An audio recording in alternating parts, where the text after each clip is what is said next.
So, welcome everybody. Here we are at March Against Corruption.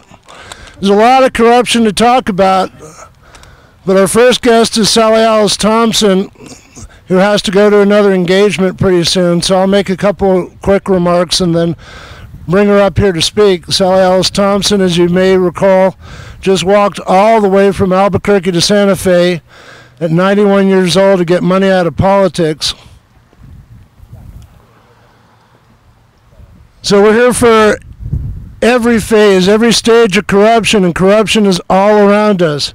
It's multinational, it's national, it's on the state level, it's in our municipal administration. We're up here at Montgomery Park in the Northeast Heights. A lot of these people don't think this stuff affects them now, but it will, and it is. It affects everybody. It affects everybody. Okay, so I'll cut my rant short. You know what I'm saying. You need to get involved in your community. You need to get off your couch. You need to get on the streets. You need to stick yourself like glue to the Albuquerque Police Department. Because the consent decree may look good, but you got to hold them accountable for the rest of your life to protect your community and your children. Now, it gives me the great pleasure and honor to introduce Sally Alice Thompson. I introduced her in Santa Fe the other day. One of the many things I do is I'm president of the Coordinating Council of the Albuquerque Center for Peace and Justice. Like I said, in Santa Fe, there wouldn't be an Albuquerque Center for Peace and Justice without Sally Alice Thompson and her late husband, Donald. The Peace Hall and the Peace Center is named the Sally Alice and Donald Thompson Peace Hall. Sally Alice Thompson and Donald founded the Albuquerque chapter for Veterans for Peace.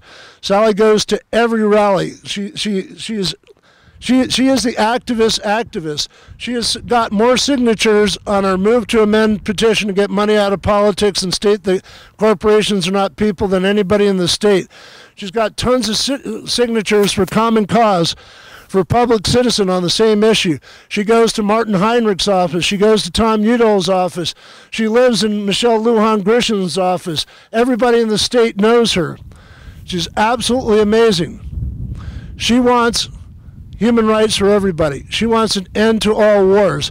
She wants the money redirected from defense contractors, from big corporations, from people like the Koch brothers who don't care about raping the earth and poisoning our planet as long as they get their money. Sally, gives me it's a great honor to introduce you. Thank you very much for everything that you do for this community. I've had kids in elementary schools when I talk to them about Sally Alice Thompson. You know what? When they grow up, they want to be Sally Alice Thompson.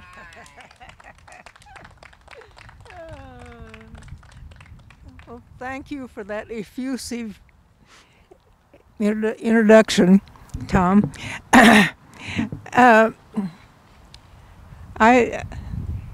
I'm very much concerned about the direction of democracy.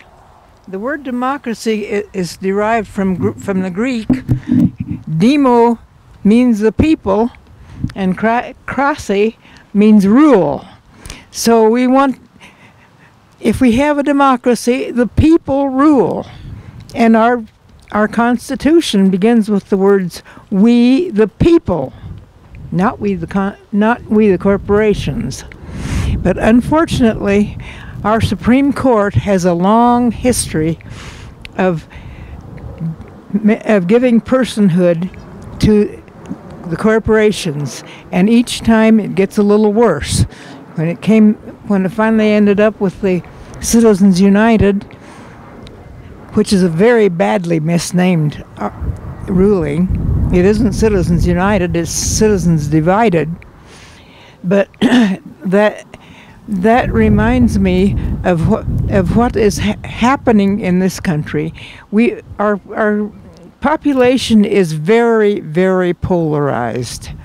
We have the progressives and the conservatives. I'm reading a new book by George Lakoff about the distinction between the progressives and the conservatives, and operate from an altogether different perspective of what America is about. We progressives' perspective is that it's a place of opportunity for all, liberty and justice for all. The conservative perspective is that God gave the right to some people because they're better than the rest of us, to rule over us. And capitalism is supposed to be what democracy is about. Capitalism is not democracy. It's a hierarchy in which the people at the top make all the decisions, and the people at the bottom have to live by those decisions. That is not democracy. And they are determined to really run things and take over. The corporations are already ruling not only the United States, they're ruling the whole world, because the conservatives believe that the people that have money have been blessed by God and have the right to rule over everybody. And unfortunately, they have had think tanks like the Heritage Foundation and the Cato Foundation and the Hoover Institute that spend all their time figuring out how to keep people indoctrinated with the idea that capitalism is perfect, and United States, not the people of the United States, but the corporations that are somewhat settled here in Washington D.C. can rule the whole world. And so they speak of personal responsibility, but they hide behind the corporations, and so therefore anything that they do is not public, and they can't be sued for it. So that is our situation today, and we need to support the institutions that are working in our benefit, such as Public Citizen, the Institute for Policy Studies, Common Cause.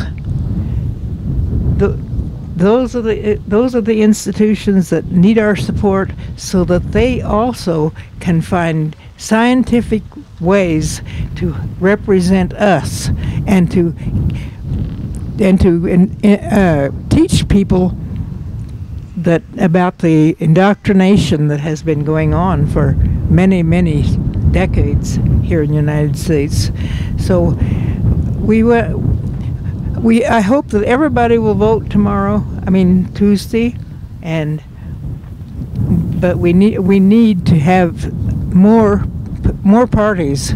We have two corporate parties, and no work people, no ordinary citizens parties. That should be corrected. I thank you all for your attention, and bless the people. Dinah Vargas, she is right here. She's been working tirelessly for a very long time with the families, with a bunch of protests down at City Hall and the police department. She's worked with people at City Council. She's helped design protests. She's been out there with Berkeley Media. They've been live streaming.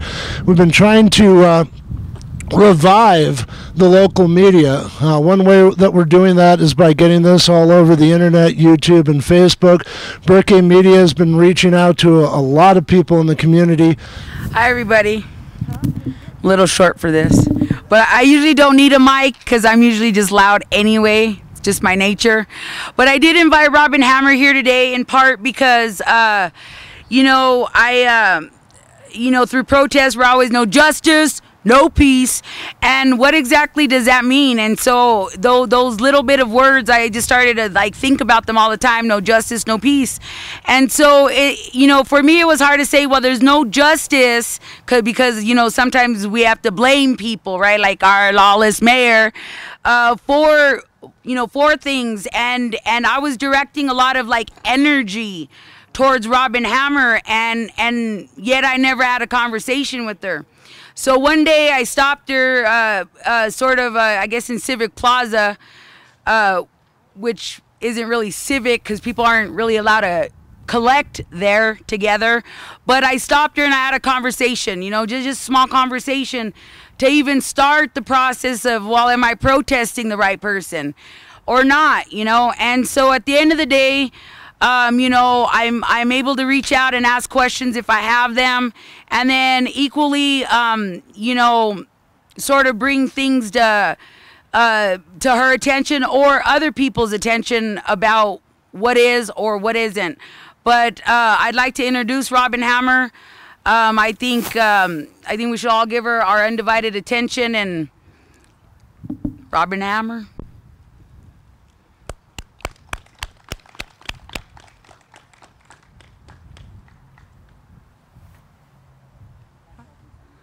Hi, I want to thank Dinah for inviting me here.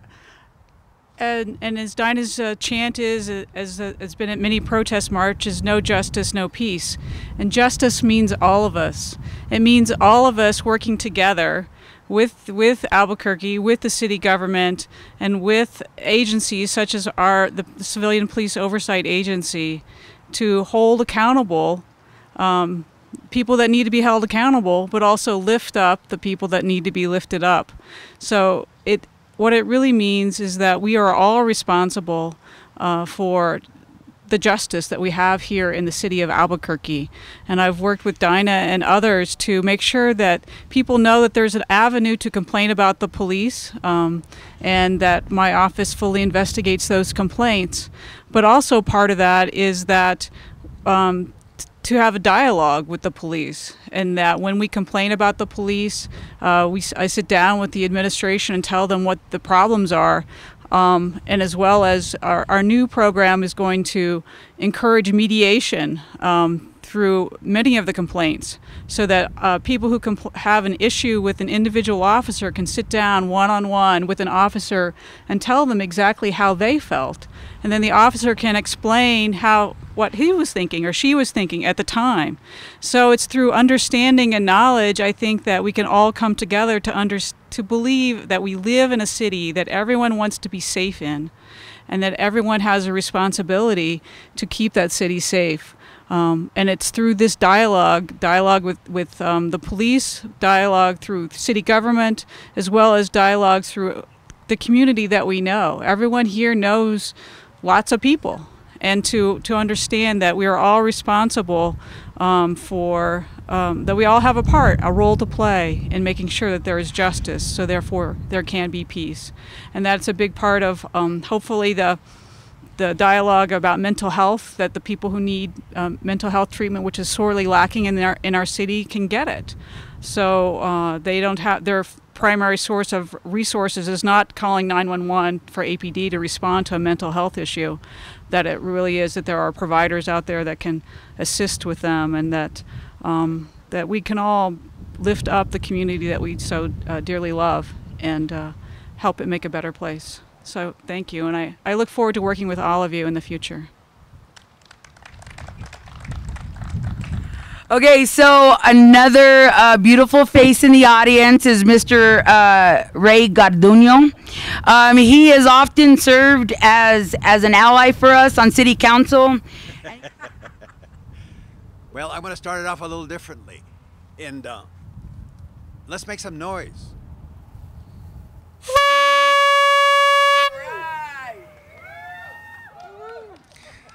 This has been with me in many, many marches, rallies, and many other places. So whenever you hear that, just look around, I'll probably be there. It's a pleasure to be here. Thanks for putting it together. We're not a multitude, but we're really dedicated folks. That's what it takes. Dinah's absolutely right, that we can talk all we want about how the other person's not doing something. But if we're not doing it either, then we have no place to talk. I want to make sure that I continue my commitment to everyone to make sure that you have a voice and to make sure that that voice is not only heard but put in a place of importance. Too many times we think that, well, you know, if we just wait them out, they'll go away. Don't go away. That's what people are waiting, hoping for. And some of them can. Some of them do have the, I don't know, understanding that if you just don't pay attention, they'll go away. Mahatma Gandhi said, they first will ignore you, then they'll denigrate you, and then you win because you continue doing it. Many times I've noticed that in the audience, there are a lot of friends, and it is unfortunate that you can't just sort of say we're going to do this and it's going to get accomplished right now. I'm one of 9 folks, and it's our jobs to make sure that the other 8 also hear what you've been telling me, and I in turn am able to rally what I can within that chamber, within those other 8. I think it's changed. I think we've seen a lot of change. And I think somebody mentioned voting. Sally Ellis talked about going out and voting, and so did Tom.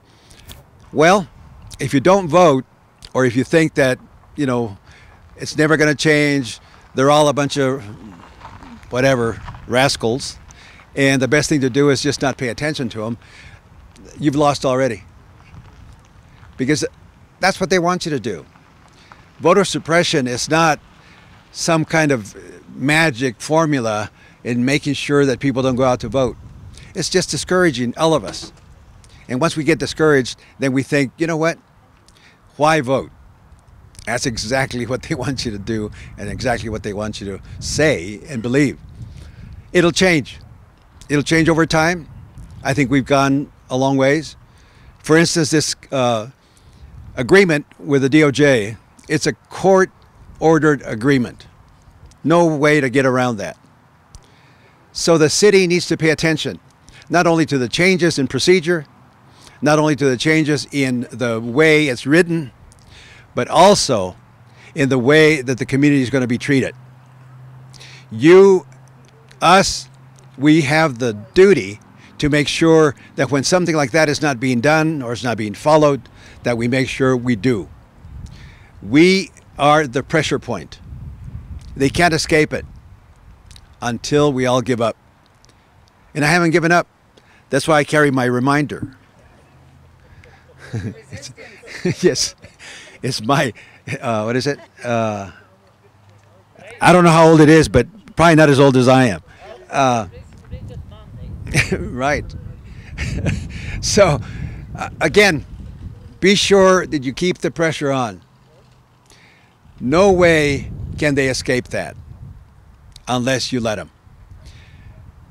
I will commit myself again to listen to everything you have to say, do all I can, and make sure that when we move forward together. Nothing worse than moving forward separately. And some of that's been happening. Again, that's an old tactic. You know, e pluribus unum. And it's not just a cute saying. It really means something. If we're together, we stand together.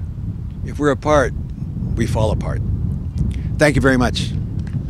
Okay, I guess we're back on the air, assuming that we're all over the internet right now, and I think there's a number of other people that would like to speak.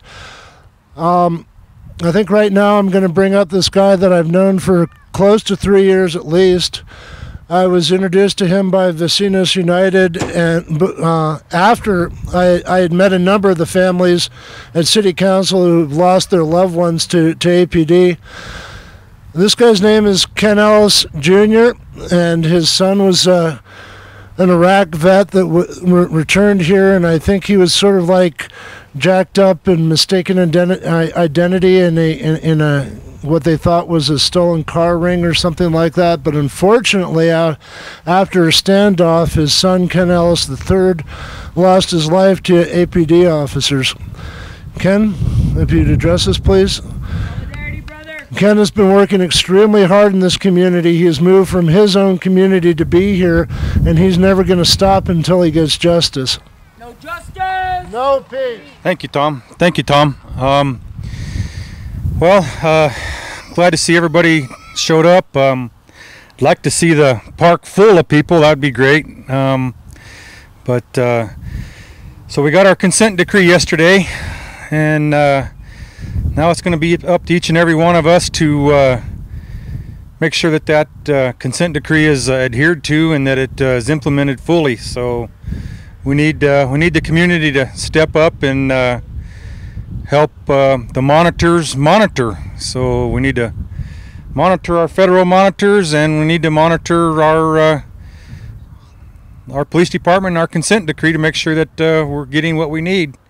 We absolutely have to have accountability, so hopefully this will be on the right road to getting that accountability. So we all have to stay diligent, and like Mr. Garduño said, we have to, stay persistent and stay relevant, stay in the struggle to get justice for our community.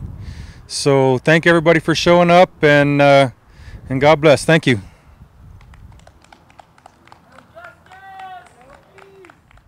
So the next speaker I'd like to have up is Diane. She's from New Mexico Voices.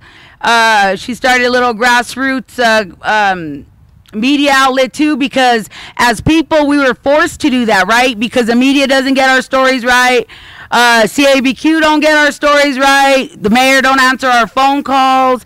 So we're forced to be out here, not because we want to be journalists or community journalists or whatever, but because we had to be out here. We had to be out here because our failed leadership, which is Richard Berry, and that's exactly what the consent decree was. It wasn't like, oh, you have a little problem within your lawless law enforcement agency. No, it was because he failed as a leader. Simple as that, period. End of story. DOJ said APD is lawless, period. That's what they said. And yet everybody that comes to talk to us about it, they're like, but there's good cops. Well, we know that, but that's not what we're talking about. We're talking about the 27 odd people since 2010 that have been shot, most of them unarmed, some in the back, some in the neck, yeah, unarmed. Some of them were calling 911 for help. Anyways, Diane, if you could come and spread a little bit of wisdom. We activists and people who are committed to making a difference in Albuquerque are here because we know what's happening. And we are dedicated. And as Councilor Garduño said, we need to continue regardless of the fear that they try to instill in us, regardless of them trying to break into our homes, regardless of them listening to our phone calls, regardless of the violation of our civil rights that are going on so that they can try to find out what it is we're doing. We will tell you now, all we are doing is trying to make Albuquerque all that it can be. We want this for our children and our grandchildren. And we want to focus on the positive. We do not want to fight. We want to work with our government. We want to do this. We offer this to the government. Let us help you to make this better. We should all be working on the same goals. One of the things that a person much smarter than me, who understands biblical scriptures, was asked, how can you explain in a simple way what the Bible means? And he says, I can explain it on one foot, standing on one foot. And his answer was, do unto others as you want them to do unto you. You don't need to read the Bible, you just need to do what's right. And all we need to do in this city and in this state is to tell the truth and do what's right. If we just focused on those things in our government, we wouldn't need to have all of these defense mechanisms, such as the consent decree, such as the POB, to put in place so that we citizens can feel like our rights are not being violated. Just please focus on trust and integrity. If all government employees did what was right and focused on being trustworthy, telling the truth, and doing what's right, we would not need to be activists. We could be enjoying our lives and enjoying this beautiful weather and this beautiful city that we have. All we want is for Albuquerque and New Mexico to be as beautiful as it is on the inside as you can see it is on the outside. So we ask, please, for our government to join us in helping us to make Albuquerque and New Mexico be all that it can be. We want to work with you. This is the public's microphone. If anybody wants to come up here and talk, you're more than welcome. Sir, you want to talk? Yes.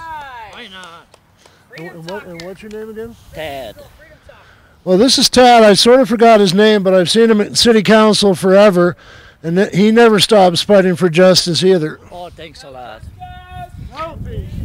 Thank you. Well, thanks. I'm just newcomer. I'm just begin to learn. Now, only baby steps. Wow. We got 2 oversight projects, reform on mental health and APD, and they are connected together. Let me start. We are here up here at this park. Well, this is what is it? Anti-corruption. Oh, you want to know something about corruption? Let's start from mental health reform. Do you know how much Senate appropriated last year for mental health? Say 500 million, which is what? $500 million, if my math correct. Where this money goes? Are the money being spent where or gonna be appropriate? I'm sorry, not with this system at present time in place. So anyway, accountability. There, when it comes to government, we have to fight for accountability, against fraud and corruption. So anyway, I don't want to go any farther at this time. Let others say something. I got a lot to say. Thank you. And so Violet, who helped, she's a co-founder of burquemedia.com, and we created that space not because we want to be journalists, but because we wanted to host the voice of the people. Because when government does not speak in such a way that it represents all voices, then it represents nobody but themselves. The mayor represents himself and Taser International and his crony friends. Simple as that. Robert Perry, he cares about nobody but himself. He's a likable guy. He's the kind of guy that you can walk into a bar and have a really good time with, just having a beer with, a cerveza at the end of a long and lawless day. But he ain't your friend, and the mayor ain't your friend. I'm not a protester. I'm just somebody who cares about my city, because it's my city, it's your city, indeed it is our city. And this is our future freedom talker right here.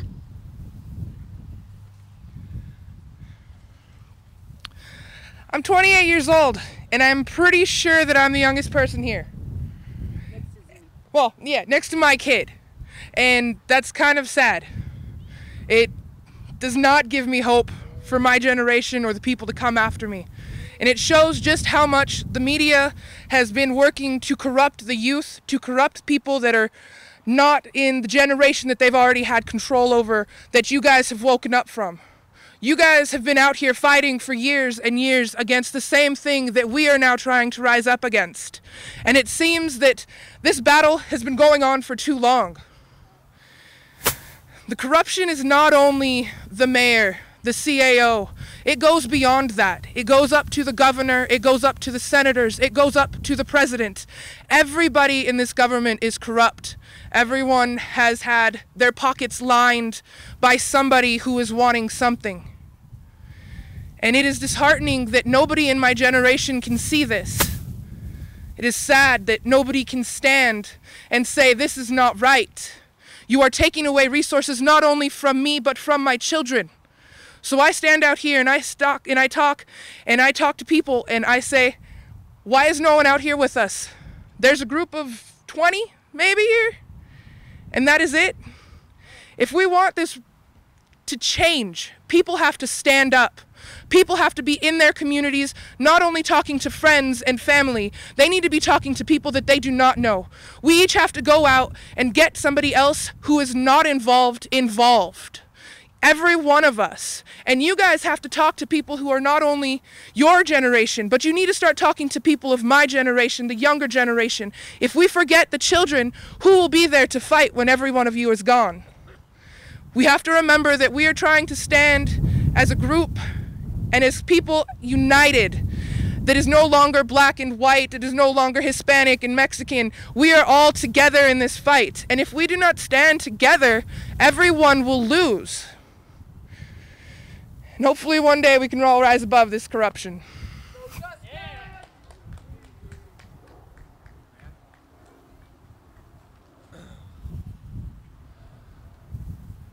When the young people speak up, we've talked about war on drugs, we've talked about corruption everywhere, we've talked about the future and stuff like that. But I've heard something like there's a tiny little population right now that we actually have full-time jobs for, and we can't provide jobs for most of the population. And a lot of these young people, when they get out of college, they're facing a lifetime of debt slavery. I mean, it's unbelievable. That's another phase of the corruption. My friend KC wants to say a few things, and then Diane Goodman wants to speak to you again really quickly.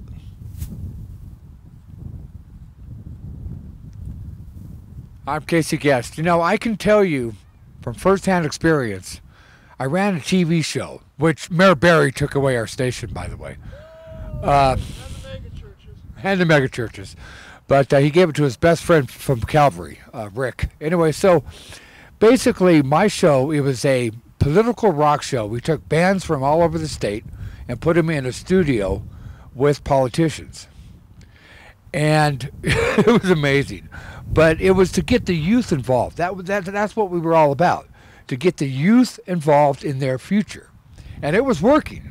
And every show I'd say, what are you doing watching my show for? Every week I'd say, get out, get active, get out in the street and do something. Don't watch my show.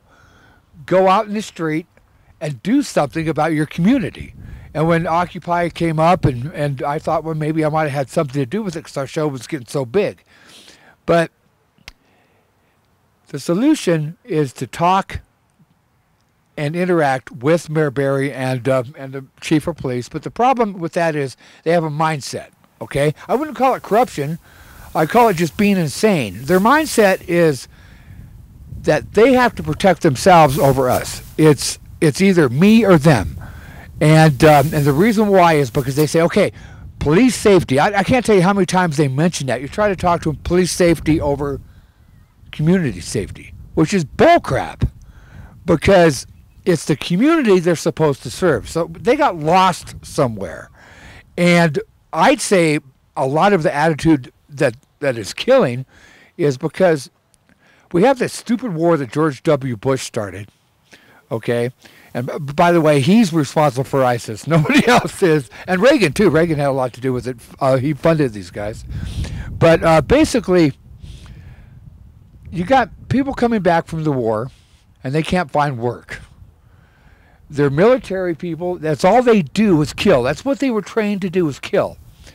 And so they have a buddy that's working in APD.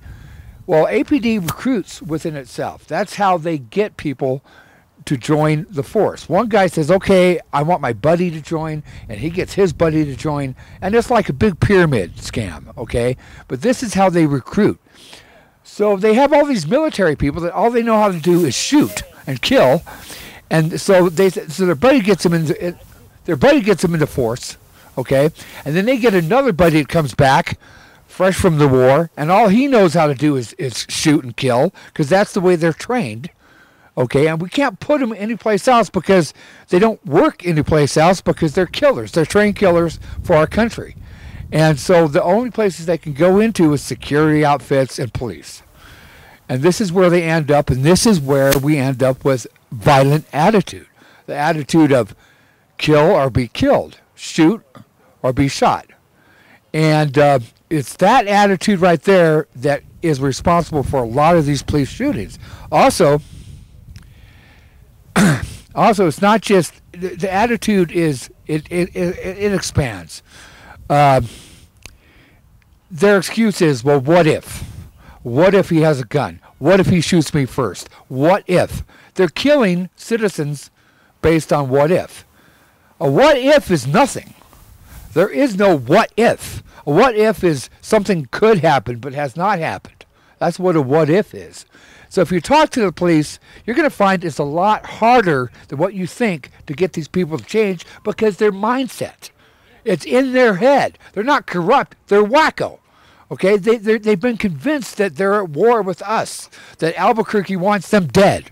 Okay? They're convinced that they have to kill us before we kill them. They're convinced that they have to survive over us surviving. And I don't know if that's corrupt, but I would call that a problem, a big problem. That's either, it's harder to fix than being corrupt. If they were corrupt, we got the law behind us. We can fix them that way. But with their attitude and their mindset, it's a much harder thing to deal with. So we have to change that. How do we change it? Fresh people. You know, we shouldn't even have soldiers being eligible to fight because half these people they shouldn't even make it past the psych evaluation. They just barely squeeze through the psych evaluation by very little because they're wacko. They're killers.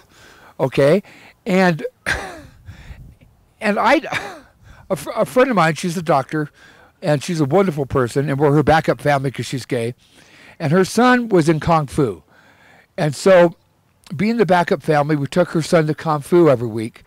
The trainer there, the Kung Fu master, used to train the police for several years. He was in the sheriff's department at APD.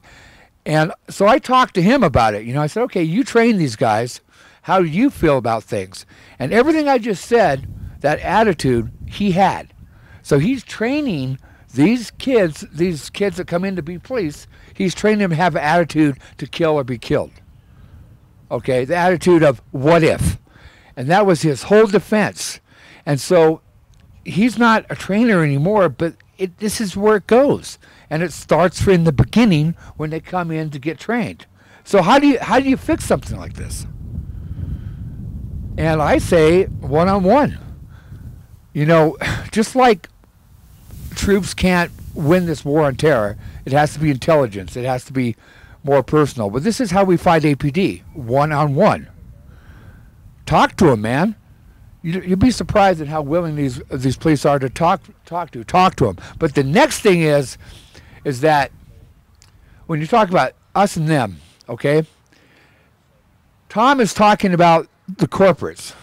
Look, there's only one way to stop the corporations. Well, there's two ways. There's revolution, and people will have to die, okay? Or we can all come out and vote, because when the 99% votes, the 1% becomes useless, okay? You want money out of politics? Voting would be a quick solution if we could get every person to come out and vote. People, ironically enough, are against this. They're against voting when it's a cure-all. It's a quick cure-all. But they would much rather go to a revolution and fight these people and shed blood and have families destroyed and separated from each other than they would be part of this system. You don't have to be part of the system. Actually, the way the government was first set up, this country was first set up, was if everybody was all in. And they were all in. Everybody was involved in the government. The press had to do with informing the people on what the government was doing. Well, you know what the press is now, right? But anyway, I'm not going to go there. So they were all in, and it was like this way into the 50s, and then slowly we started falling apart, and we stopped getting involved, and we stopped. We said, okay, well, we're just going to vote and have somebody else do the work for us. But Tom will tell you right now, the people we voted in to do the work for us are corrupt, and they're being bought by corporations. And it's not this big outfit that is buying these politicians. It's about 30 people, 30 big fat billionaires, like the Koch brothers and the Waltons and on and on. Listen, it's only 30 people that are ruining our country. Now they have their little Tea Party idiots that think they're fighting for the country and God and all that, but they're not.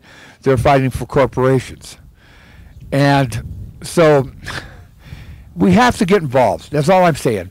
Because if we all get involved in this system and this country and stop saying us against them, we're no better than the police if we say us against them. It's the government. Guess what? We are the government. Everybody here, I know, I've seen you guys. You all go to city council meetings. I know that.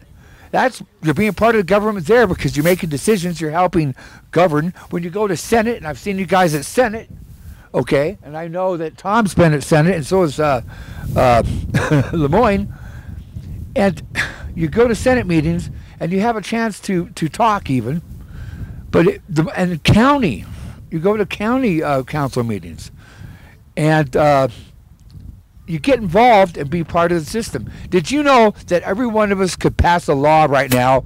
All we have to do is file a petition at City Hall, get the signatures needed, and it's not hard because as soon as you file a petition, all the media's there. They're going to do the advertising for you, okay? But just get involved. That's all I'm saying. Vote, get involved, be part of the system. Don't yell at the government because we are the government, and every time that we help govern this country by getting involved, we are part of the government. So I may sound like the enemy, but I'm not. I am concerned about our country. I'm concerned about my community, and I want all of us to work together. And if we do that, this includes APD, this includes the mayor's office, City Hall, everybody. If we all work together, change will come quickly. Thank you.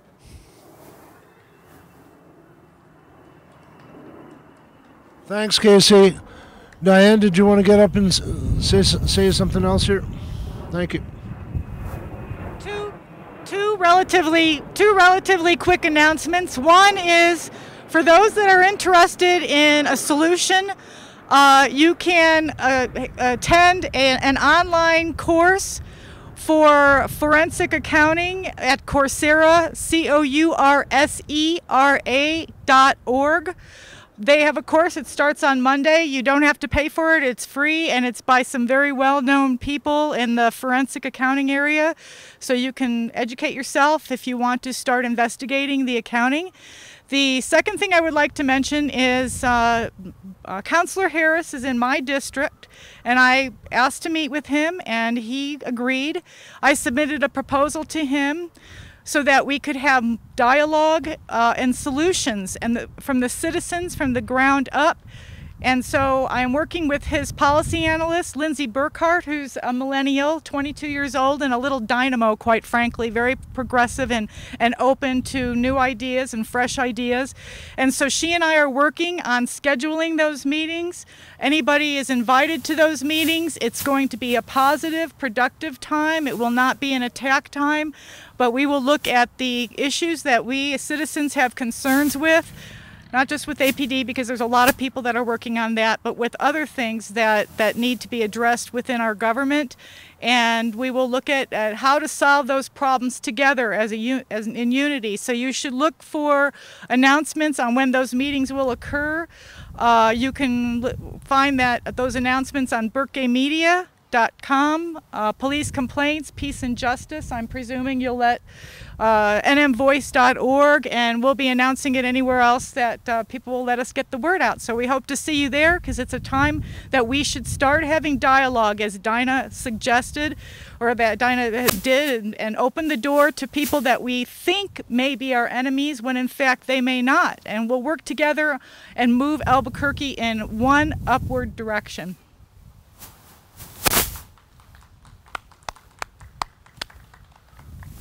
So corruption exists on many levels, and we have to address it with a grassroots philosophy from the ground up. We're talking about all this divisiveness. They would divide you. They divide you racially. There's classism. I mean, we've been talking about classism this whole time. You don't see a lot of people in this neighborhood and other affluent neighborhoods being killed by APD. You see the mentally ill. You see returning vets. You see people in impoverished neighborhoods. Who knows if they're being profiled or not, but they're being killed right now. And as long as we're still live streaming, let me remind people that we are sponsoring float number 45 tomorrow at the Muertos y Marigold Parade, or the Day of the Dead Parade in the South Valley. Please come join us. The float is called Desert Spirits. We're carrying a huge banner that honors the 27 plus that have been killed by APD and everybody who's been buried on the west side. March Against Corruption was founded last year, and it's happening right now in over 100 cities around the U.S. and in Canada, Australia, where, by the way, it's mandatory to get out and vote. You get a $100 fine if you don't show up to vote in Australia, and after that you get possible jail time. That's how important that country considers the one person, the one vote. That's how important your vote is. 20% or less showed up for the last mayoral election. You know, it was really easy for them to rig it, and it's really easy for people like the Tea Partiers that Casey was talking about to waltz into Congress if everybody gets really psyched up for a presidential election and then drops the ball after that. I mean, even if the Republicans take control of Congress right now, what are they going to do? They've spent all their time and effort trying to obstruct anything that President Obama or anybody is trying to do to provide jobs and help this country. Are we rebuilding our infrastructure? No, it's crumbling.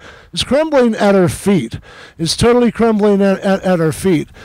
And the powers that be that are generating all this money that would keep us divided,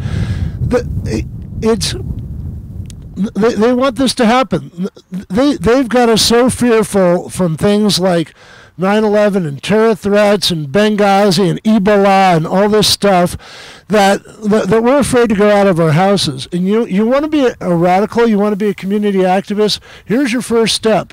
Get off your couch, open your door, and introduce yourself to your neighbors. You know, when I go to Citizen Police Academy, there's a lot of these people that, you know, there's about 5 of us that really care about our community and really want to get into real community policing. But there's other people that just think they're in a reality show, or they want to go out in the range and fire a gun, or they want to be glorified block captains like George Zimmerman, for example. But you know, like I was saying before, we all have to get involved in Citizens Police Academy. We all need to weld ourselves to the side of a local police officer. We need to go out into our communities. We need to unite our communities, and we can't just be block captains. We have to be community organizers. We need to talk to everybody about these issues. The March Against Corruption, it sounds like just a name and it's just a Facebook page. No, it's not.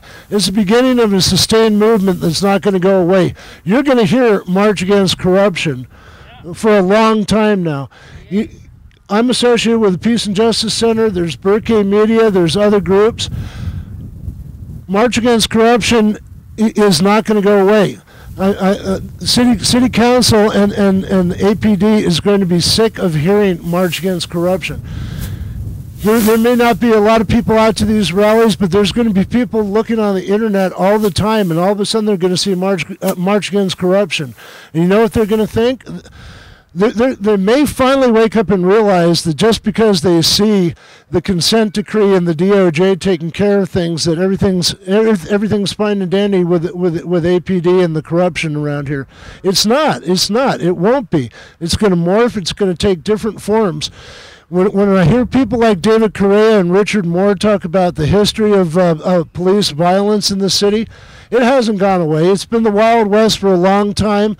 It's happened through Mayor Kinney's administration, Baca's, Schultz's, Martin Chavez. I mean, Chief of Police Raymond Schultz was Chief of Police during Martin Chavez. It wasn't just during Berry. And people were killed under Martin Chavez's administration as well as Berry. People like Rob Perry and Berry, and even Gordon Eaton, by his inaction right now, allow this stuff to happen. They allow the culture of violence to happen. The consent decree is not going to make this magically go away. We have to be involved in our communities, and we have to look out for public safety. And March Against Corruption is not going to go away. We had a forum on life after the consent decree. We're going to have 2, maybe 3 more forums about this. We're going to have a lot more rallies like this. Unfortunately, the anniversary of James Boyd's shooting or death or murder is going to come up pretty soon in April. We're going to have a major rally about that. If you have questions about that, there's different groups. I mean, if you want to get radical about it, don't just see like the second protest. Somebody posing as anonymous saying that we have to go out on the streets and we have to demonstrate and get rowdy and all this. There are people who have done this for years in the peace and justice community, in the Answer Coalition. There are lawyers that help us. There's people that talk with the police. I even called up the police last night at 10:30 and said, "Oh, I'm sorry I'm a little late, but we're going to have a march and we're going to end up in this park and stuff like that." I mean, there's people that know how to do these things the right way. You don't have to jump up on street lights or go up on a highway or something like that unless the cops push you and the SWAT teams push you up there. I guess you have to go up there for your safety. But if you have questions about these things, call the Peace and Justice Center. There's people that have worked with conflict resolution and nonviolent protest and nonviolent actions that can help you. So I think we're going to wrap this up, but remember, even if there's not a lot of people here, there's a lot of people that tap into Facebook, YouTube, and the internet, and we're not going to stop showing this video. I don't care if the cops try to block it. We're going to block the cops like Tomas's Facebook page is all about. And so thanks for watching, and thanks for everybody who came out here. And you have not heard the last of this community at all.